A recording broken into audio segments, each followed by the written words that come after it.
Olá pessoal, tudo bem? Cá estou eu de volta. No vídeo de hoje eu vou começar a falar sobre a estrutura do relatório de pesquisa no contexto da disciplina de Psicologia Cognitiva 1, que está sob responsabilidade da professora doutora Goiara Mendonça de Castilho. A última aula na disciplina, para quem foi e está fazendo a disciplina, foi dada no dia 6 de setembro e nessa ocasião foi falado sobre o relatório. Para quem faltou, tem esse complemento aqui dessa aula, né? Vai ter a oportunidade de assistir ao conteúdo dado por mim desta vez.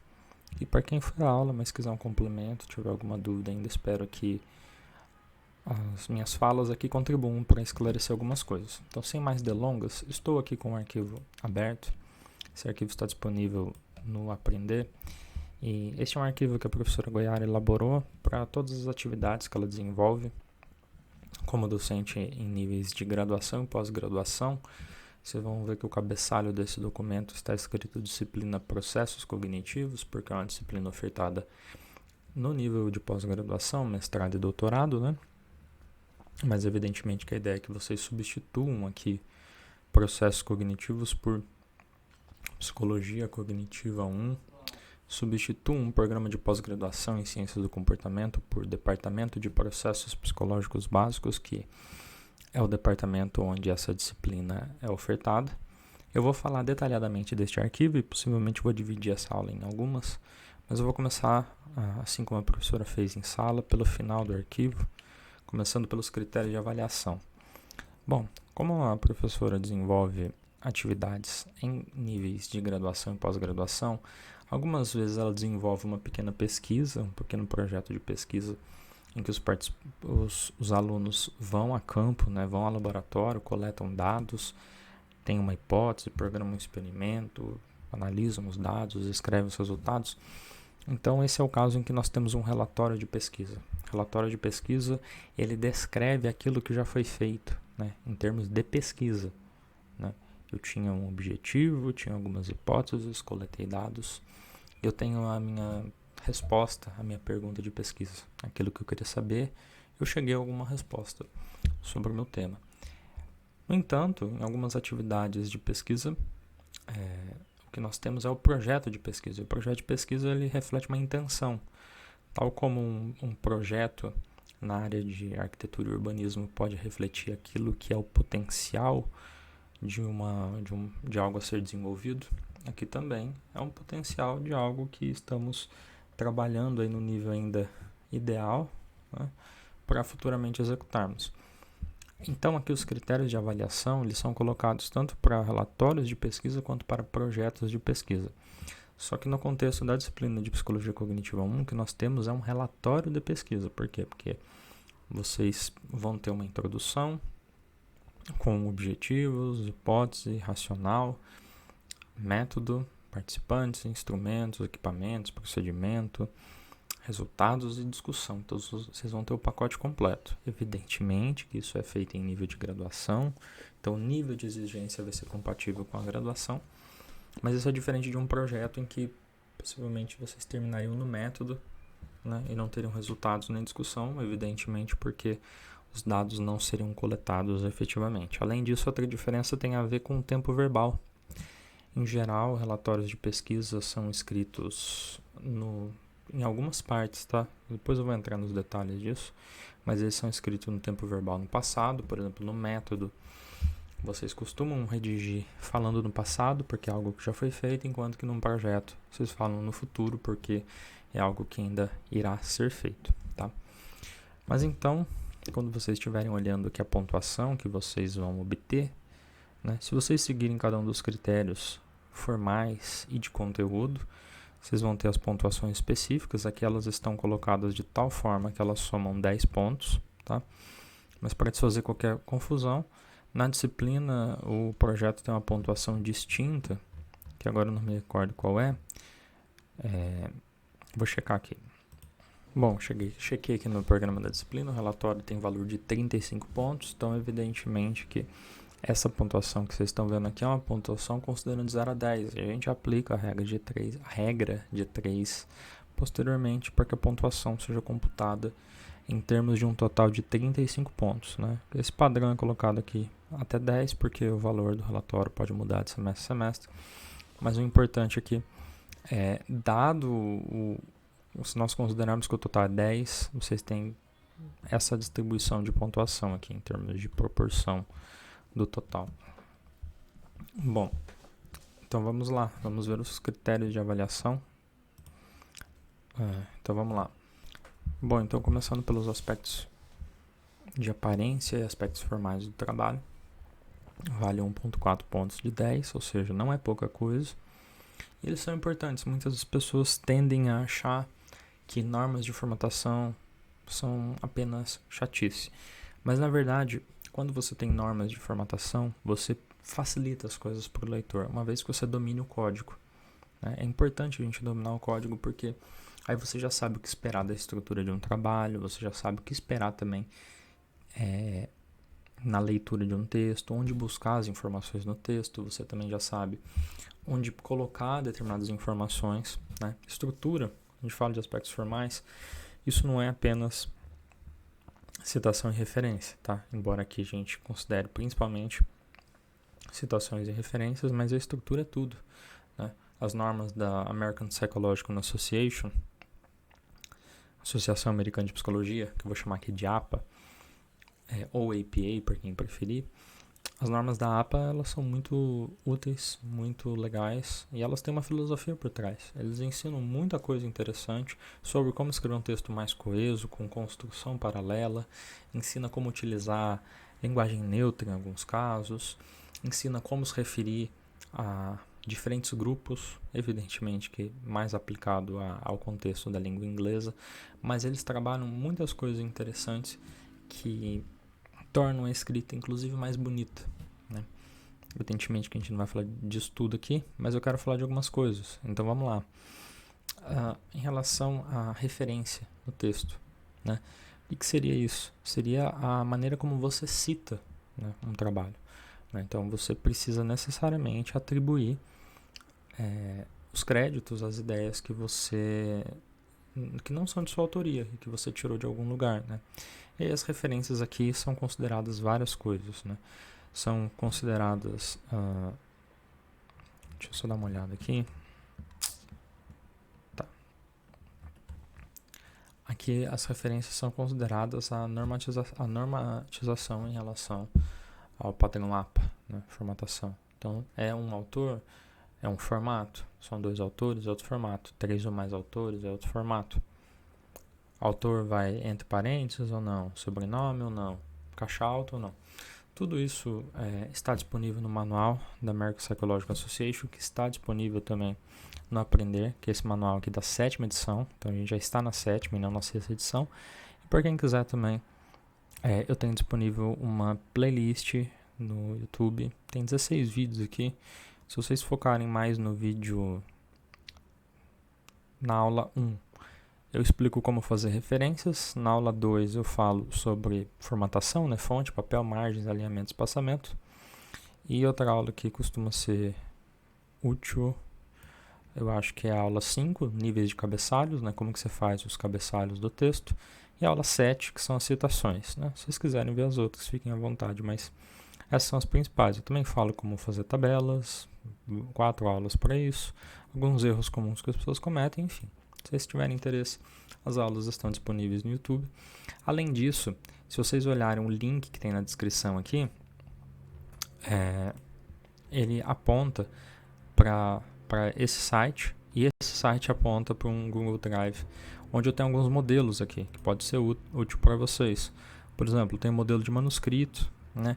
Lembrando que esse modelo de manuscrito não necessariamente ele é o modelo que é utilizado no relatório, tá? Mas pode ser útil para outras disciplinas, para o futuro de vocês, caso vocês tenham que fazer outros trabalhos ao longo da graduação. Então aqui tem, né, modelo de paper para estudante, né, explicando como fazer as coisas, modelinho, né, explicando tudo. Eu criei também um modelo de tese, dissertação, TCC, então tem alguns modelos aqui disponíveis e caso vocês precisem. Eu só recomendo que vocês não abram no Google Docs, igual eu abri aqui, mas que vocês façam um download, né? Porque o Google Docs ele tem a tendência a desformatar os arquivos, então é bom vocês fazerem o download e utilizarem esses arquivos como for melhor para vocês, tá? Então esses arquivos eles estão disponíveis. Esses 3 últimos aqui em específico eles não são de minha autoria, eles são arquivos que estão disponíveis no site da American Psychological Association também. Então, se Google Drive ele fica disponível, pode ser útil juntamente com a playlist. Mas voltando aqui, que eu dei uma fugida no tema, né? Então, referência, deixa eu abrir um bloco de notas aqui pra gente ir conversando e eu escrevendo enquanto eu falo, né? Bom, então referência, na verdade, você vai ter alguns formatos, né? Eu não vou explicar aqui tudo, mas vai ter, por exemplo, um autor, vai citar a professora Castilho, 2022. 2 autores, você poderia citar, por exemplo, ou, né, na verdade aqui pode ser também Castilho, 2022. Né? A APA ela tem citação narrativa ou eu vou chamar aqui de parentética, tá? Que seria a citação entre parênteses. Né? A narrativa é quando você coloca o nome, né, do sobrenome do autor, dos autores, como parte da narrativa. Por exemplo, Castilho mostrou em um estudo, blá blá blá. Né? Por exemplo, Castilho mostrou em um estudo, e aqui poderia ser um estudo observou, blá blá blá, e aí no final eu coloco Castilho. Recomenda-se que na maioria das vezes vocês optem por esse formato aqui, citação parentética versus citação narrativa, né? Não é muito elegante ficar utilizando fulano afirma, cicrano descreve. Então é melhor você dar ênfase para o resultado e colocar no final o autor. Mas as duas formas são aceitáveis, né? Com 2 autores, então aí eu poderia ter Castilho e Jean Kizura, 2022. Ou, por exemplo, no outro caso seria Castilho e Comercial Jean Kizura, 2022, né? 3 ou mais autores, né? Então tem 3 autores, poderia ter aqui Castilho, Herol, 2022, ou Castilho, Herol, 2022. Existem muitas outras regras, tá? Das quais eu não vou mencionar aqui, mas aí você tem que olhar caso a caso para saber como fazer. E as coisas estão disponíveis, mais uma vez, no manual. Se você clicar aqui, tem os capítulos específicos, então ele explica aqui como atribuir crédito aos autores, né? Então, guias de citação, onde ele explica como fazer a citação, né? Citação narrativa, citação parentética. Ele explica caso a caso como fazer isso. E, da mesma forma, aqui na playlist do YouTube eu explico isso, por exemplo, no capítulo de citações. 30 minutos falando só disso. Voltando. Bom, se você citou algo, você tem que também checar a lista de referências, né? Não posso citar algo, cito fulano, 2022, e aí chega lá a lista de referências, tem lá, sei lá, alguém assim com E e alguém com G. E aí o F não tem nada. E você fica assim, ué, cadê fulano? Né? Porque você citou esse trabalho. Eu quero ler esse trabalho. Não quero confiar só no que você falou ou me interessou, na verdade. Você falou sobre um trabalho e falou, opa, esse trabalho parece que é interessante, é relevante para mim. Deixa eu consultar porque eu acho que é uma leitura que vai me ajudar. Eu chego nas referências e não está lá. Isso é muito chato. Então, na verdade, a regra básica é fazer a lista de referências, e a lista de referências também tem normas para artigos, é um padrão, tem uma norma para livros, tem outra norma para capítulo de livros, tem outra para sites, tem outra para, o que mais que eu não coloquei aqui, teses e dissertações, e tem muitas outras coisas também, tá?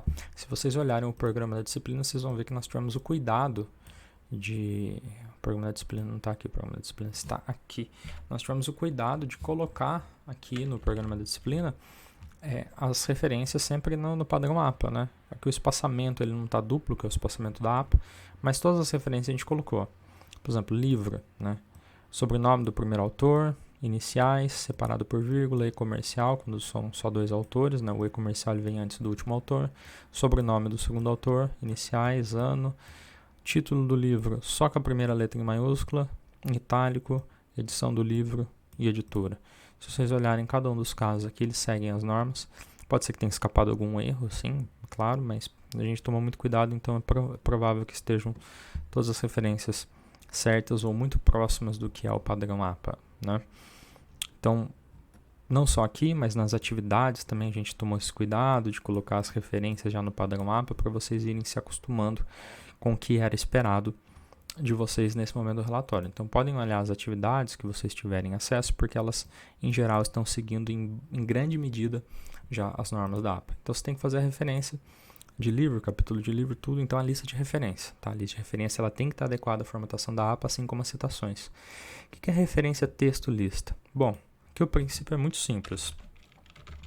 Tudo que foi citado deve estar na lista de referências e tudo que está na lista de referências deve ter sido citado, tá? A gente tem pouquíssimas exceções para essa regra. Uma é quando você cita, por exemplo, uma comunicação pessoal. Por exemplo, eu vou citar uma mensagem que eu troquei com uma pessoa por carta ou por e-mail, que aí não tem nem como citar. Aí não tem nem como referenciar, eu cito, mas não referencio, mas não vai ser o caso, vocês não vão precisar fazer isso. E o outro caso é quando você está fazendo citação de falas de pessoas em entrevistas, né, em transcrição de entrevistas, e não é o caso que a disciplina, vocês não fizeram entrevistas, então não vai se aplicar. Então, tudo que vocês citarem, se vocês citaram 6 trabalhos no relatório de vocês, tem que ter 6 referências na lista de referências. E tem que ser as mesmas, não pode ser 5 citações, que 5 delas estão na lista de referências, mas a 6ª não está, e tem uma 6ª na lista de referências que não foi citada. Não, tem que ser exatamente as 6. Se você citou 10 trabalhos, os 10 tem que estar nos 2 espaços, nas citações e nas referências. Lembrando, citação é aquilo que vai no texto e referência é aquilo que vai ao final.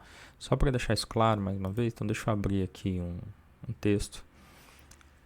Pegar um texto que eu fiz uma tradução aqui, né? Cadê aqui? Fiz uma escolha ruim, na verdade eu queria abrir esse daqui. Então, ó, citação, só para deixar bem claro, isso é uma citação, isso é uma outra citação, isso daqui é citação, isso daqui é citação. Ó, Kieura e Benton, ele tem que estar aqui no final. Aqui, ó, Kieura e Benton, esse daqui é uma referência, tá? Referência é essa lista aqui, em ordem alfabética. Ok. Bom, estilo APA, que tem outros aspectos também. Fonte geralmente a gente utiliza Times New Roman, tamanho 12. Espaçamento é duplo. Então, espaçamento duplo você faz selecionando todo o seu texto. Você pode apertar Ctrl T de tatu se você estiver no Word. Você vem aqui em parágrafo e vai por aqui 0 antes, 0 depois do espaçamento duplo. E esse espaçamento é o espaçamento duplo, tá? Que eu estou colocando aqui agora neste texto, só para demonstrar para vocês, tá? Times New Roman, 12. Formatação de figuras e tabelas. Bom, mais uma vez, tem aqui, não tenho ainda um vídeo falando sobre figuras, mas eu tenho 4 vídeos explicando vários aspectos sobre tabelas. E também tem um capítulo aqui, se eu não me engano, em que o manual fala sobre tabelas. Aqui é o capítulo 7, tabelas e figuras. Tem os princípios gerais de construção, como fazer o título, o que vai em negrito, o que vai em itálico, qual a parte das bordas da tabela são fechadas e assim por diante. Bom, então tudo isso daqui e mais a apresentação geral, que é a inclusão de capa, índice formatado adequadamente, se for o caso, numeração de páginas. Índice vocês não vão precisar colocar, um trabalho mais simples, mas numeração de páginas, numeração vai aonde? Geralmente a numeração vai no canto superior esquerdo, então só para mostrar que é um modelo de manuscrito, né? Geralmente a numeração, não, aqui ele não apareceu porque, como eu falei, numeração às vezes não aparece, mas aqui, ó, modelo, ele começa com a numeração na primeira página, no canto superior direito, e vem depois página 2, página 3 e assim por diante, tá? Se vocês quiserem, vocês podem colocar um título resumido do trabalho de vocês, título resumido em caixa alta, tem um limite de caracteres também, então todas as normas estão no manual. Então essa é a apresentação geral. Aqui na verdade a gente já está dando para vocês um modelo de capa, Então tem aqui a numeração no canto superior direito. Esse cabeçalho, como eu falei, que se substitui nessa segunda linha por Departamento de Processos Psicológicos Básicos, a disciplina para Psicologia Cognitiva 1, e aqui tem mais algumas dicas colocadas pela professora Goiara, né? O título ele pode ser em fonte um pouco maior, né? Isso não é norma da APA, tá? Mas vocês podem utilizar uma fonte maior para esse relatório, porque a gente não seguiu as normas da APA em todos os detalhes, tá? Então aqui é tamanho 14, você pode colocar um pouquinho maior o nome de quem fez o relatório, tá? Voltando lá para o final. Bom, então aqui eu já falei dos aspectos formais. Agora 4.6 pontos de 10, ou seja, quase metade da pontuação, vai ser dada pela contextualização do problema de pesquisa. Então, título do trabalho, 0,25. O título deve ser suficientemente informativo. Bom, existe uma parte do manual que ele explica como dar títulos, acredite ou não. Então, se eu não me engano, é no segundo capítulo, se eu não me engano. Deixa eu ver se eu acho aqui. Aqui. Ele explica, inclusive, como fazer título, né? Deixa eu ver se eu acho aqui. Aqui, ó, título. Título deve resumir a ideia principal do artigo de forma simples e, se possível, em uma forma que engaja os leitores. Ele até dá exemplos aqui, né? De um título efetivo, títulos efetivos, melhor dizendo, títulos inefetivos. E aqui ele dá uma racional do porquê que esse é um título bom e esse é um título ruim. Mais direto, mais preciso, mais informativo. Então, deem umas olhadas aqui em algumas possibilidades para escolher um bom título, e ele deve ser informativo. Muitas vezes a gente coloca títulos do tipo relação entre VI e VD na pesquisa experimental. Então, o que seria isso? Deixa eu ver aqui. Esse título aqui ele é bem grande, mas por quê? Porque os termos, os construtos investigados, eles eram grandes, mas olha lá. O que ele está falando ali? A capacidade de memória de trabalho de quem? De parceiros românticos, não é de qualquer pessoa. Faz o quê? Piora, melhora, facilita. O quê? A resolução de problemas. Resolução de problemas onde? Em relacionamento. Por meio dessa outra variável, que é da recordação consciente de informações relevantes dos problemas. Então, basicamente, esse título aqui, ele está falando o seguinte, que a CMT, né, capacidade de memória de trabalho, por meio da recordação consciente de informações dos problemas, é o que facilita a resolução de problemas, tá? Então, ele está falando, isso daqui, capacidade de memória de trabalho, causa isso daqui, essa melhora, e que por sua vez facilita isso daqui. Então o título, apesar de ele ser bem comprido nesse caso aqui, ele é um título bem informativo, tá? Ele já diz, via de regra, sobre o que o trabalho fala, e ele pode inclusive me engajar a ler mais sobre esse artigo, ler o resumo, ou nem seguir adiante e desistir da leitura. Então o título deve ser suficientemente informativo. Dê uma olhada nas normas da APA que falam aqui, dão algumas sugestões, tá? E vale 0,25. Pesquisa bibliográfica. Bom, a gente vai avaliar critérios quanti e qualitativos, tá? Então tem a questão da quantidade e qualidade das fontes.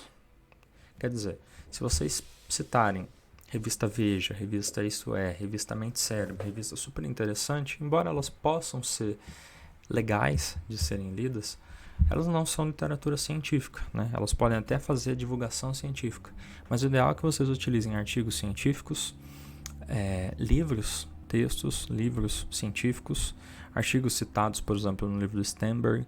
Vocês poderiam, por exemplo, vir na plataforma Cielo e procurar aqui, por exemplo, falsas memórias, só para dar um exemplo, né? Estou pesquisando aqui falsas memórias, ou poderia pesquisar aqui também, falsas memórias, né? No Google Acadêmico ele vai dar várias opções, e aí eu posso selecionar, posso querer coisa mais recente, desde 2018, né? Tem esse autor aqui, por exemplo, o Pedro Albuquerque, que é um colega, colaborador da professora Goiara, que ele escreve muita coisa em português europeu, mas falando sobre falsas memórias, então pode ser útil. Aqui, ó. Produção de evocações e reconhecimentos falsos em 100 listas de palavras associadas portuguesas, tá? Só um exemplo, se a gente olhar aqui mais coisas do que ele produziu, possivelmente vamos achar mais coisas em português relacionadas a falsas memórias. Aqui a produção de memórias falsas com listas de associados. Só para dar alguns exemplos, tá? Então, literatura científica geralmente vai ser artigos publicados em periódicos e não artigos publicados na revista Veja ou na Folha de São Paulo. Livros, textos, dissertações, teses, é o que se espera de vocês. Então a qualidade das fontes é importante, a quantidade também, né? Dificilmente vocês vão conseguir fazer uma boa introdução com menos do que 4 referências, que é importante que vocês tenham uma diversidade também, né? Um autor fala sobre um aspecto daquilo que vocês estão fazendo levantamento, outro autor fala sobre outro, assim por diante. E também a pesquisa bibliográfica, que é a relevância, né, dessas fontes, né? Quer dizer, às vezes vocês podem citar, só para dar um exemplo, este artigo aqui do Baker e colegas, mas esse artigo está falando de capacidade de memória de trabalho. É memória? É. Mas o que isso tem a ver com falsas memórias? Bom, nada. O artigo de rotação mental de objetos tridimensionais é psicologia cognitiva? É. Mas o que isso tem a ver? Qual que é a relevância disso para contextualizar o problema que vocês estão investigando nesse relatório de pesquisa, né? Com a pesquisa envolvendo falsas memórias e o paradigma DRM. Então é importante que vocês citem trabalhos que tenham relevância para aquele problema. Não adianta citar coisas de outras áreas, por exemplo, análise do comportamento ou psicanálise, que não tem a ver com o referencial teórico da disciplina. Podem ser temas importantes, podem ser bibliografias importantes, mas não batem com o nosso tema de investigação, né? E mesmo dentro da psicologia cognitiva, você citar às vezes um artigo sobre percepção, sobre atenção, sobre representação mental, categorização, pode não ser relevante, dado que aquilo não fala sobre o nosso objeto de estudo, tá? Então isso vai ser avaliado também. Além disso, vocês vão ter que apresentar objetivos e justificativa, hipóteses e racionais, tá? Mas eu vou quebrar esse vídeo agora, vou continuar essa sequência falando de objetivos, justificativa, hipóteses racionais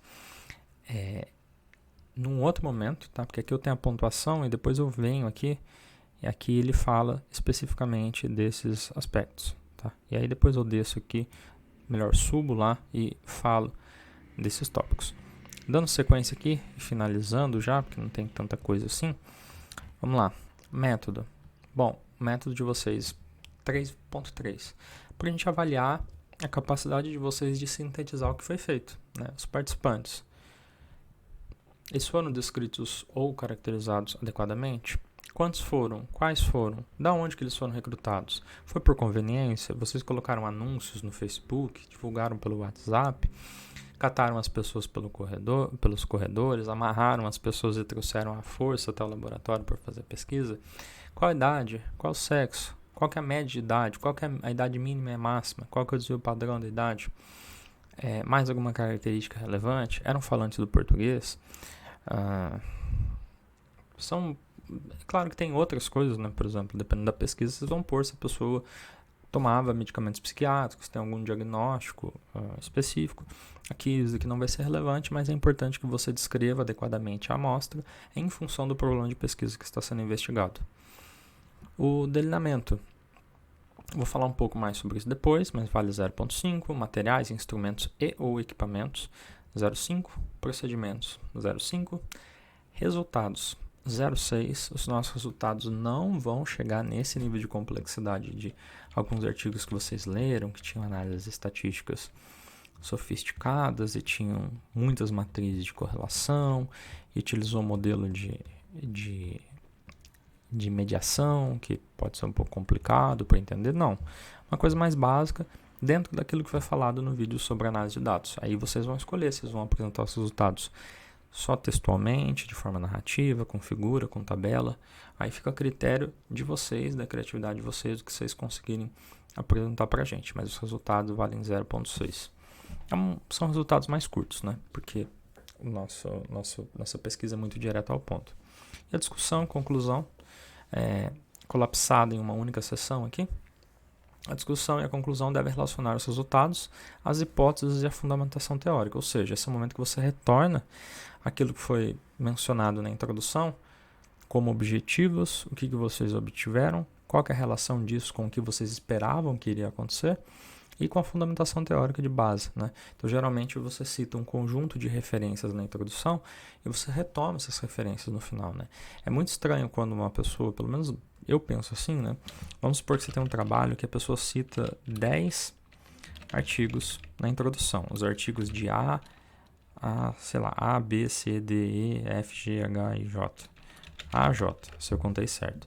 Aí, quando você chega lá, isso daqui na introdução.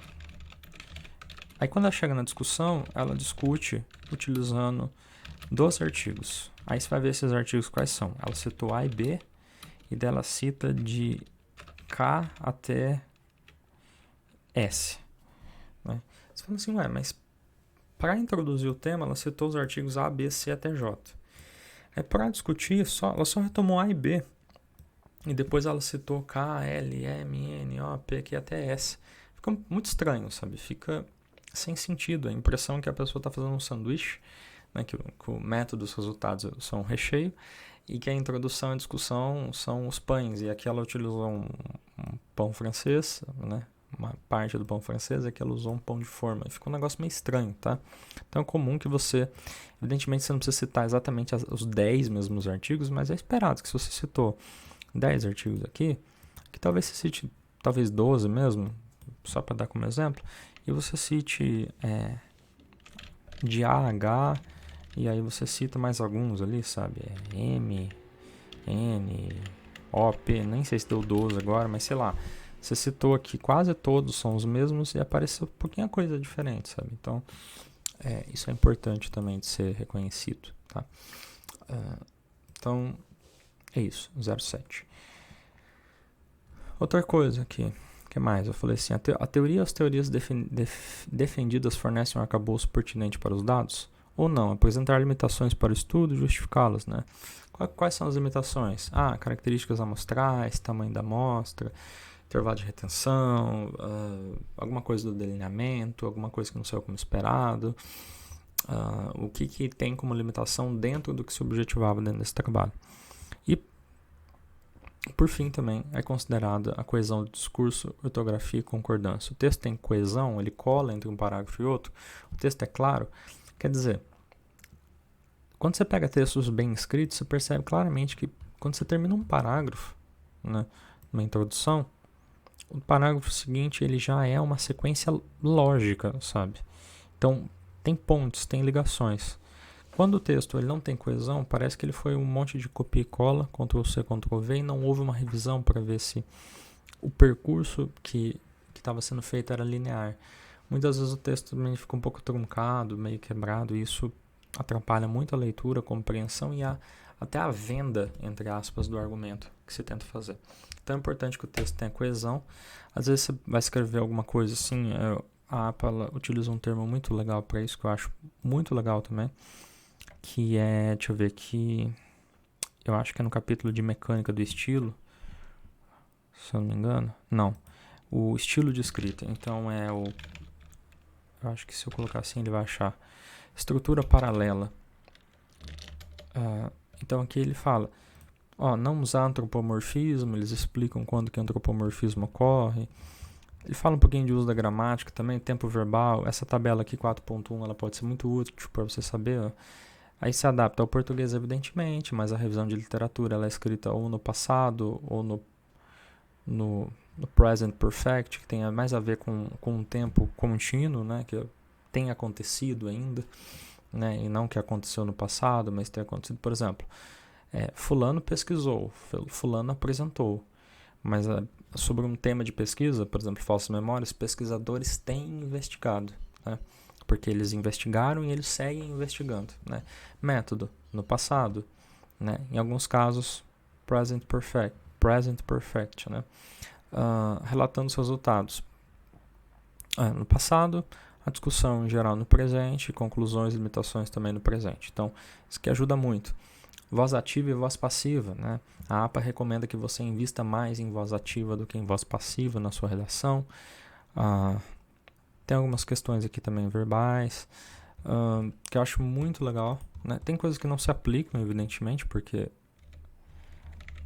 tem a ver com o inglês, mas tem muitas coisas aqui que eu acho muito legal. Essa parte aqui, ó. A gente estava falando de coesão, então tem um trecho aqui do manual que fala sobre verborragia, né? Às vezes você acaba utilizando mais palavras do que o necessário para passar uma mensagem. Ele dá alguns exemplos aqui de, por exemplo, completamente unânime, né? O completamente ele é desnecessário, né? Se é unânime é completamente. Tamanho dos parágrafos, o tom, coloquialismos, contrações, jargão. E a questão da construção paralela, que eu não estou achando aqui, que eu queria mostrar para vocês, mas acho muito legal, que é mais ou menos assim. Quando você vai escrever, você escreve assim, características dos materiais. Muita gente escreve assim, tarefas e procedimentos, por exemplo. E aqui não, na verdade, construção paralela, você coloca aqui dos materiais, das tarefas e dos procedimentos, para você manter o paralelismo da menção de todos os termos, né?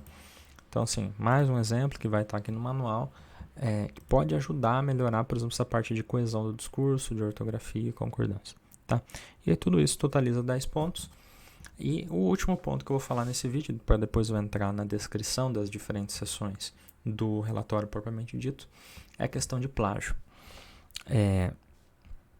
Plágio e autoplágio são duas coisas muito sérias, e o plágio consiste na cópia parcial integral de textos que são de outras pessoas, de outros autores, e você, ao não atribuir o devido crédito, você está defraudando essa pessoa ou essas pessoas, porque você está fazendo parecer com uma ideia que não é uma propriedade intelectual sua, como se ela fosse, né?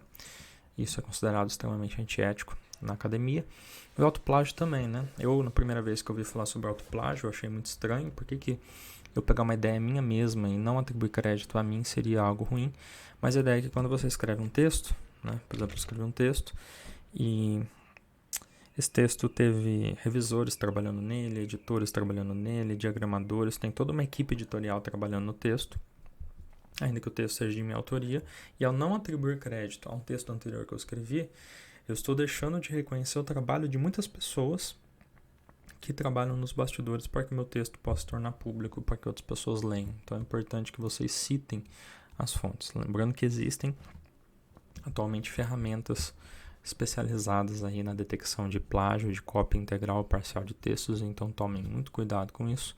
E aqui a gente coloca que caso isso ocorra, a perda de pontuação a depender da ocorrência. Então, tomem cuidado com isso. E se eu puder dar uma sugestão, que eu vou reforçar depois, foquem mais em paráfrase do que em citação literal, né? Vou fazer a diferenciação depois, vou voltar a isso. Geralmente, citação literal é quando você pega o que a pessoa falou e coloca entre aspas, o que a gente chama quase que de ipsis literis, né? Você coloca nas mesmas palavras da pessoa, né?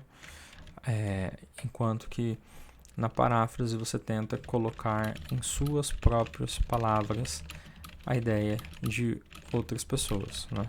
Então, é melhor colocar paráfrase porque demonstra que você tentou ali elaborar aquela informação e colocar em suas próprias palavras. Aqui, às vezes, quando você utiliza muito citação literal, denota que você tem pouco domínio daquele jargão, daqueles termos, e você fica muito restrito às próprias palavras colocadas no texto original. Então, foquem mais em paráfrase do que em citação literal e, na via das dúvidas, utilizem poucas citações literais e, caso acabem usando, é melhor usar do que fazer cópia parcial integral de textos sem atribuir créditos, porque isso é algo muito grave dentro da academia, ok?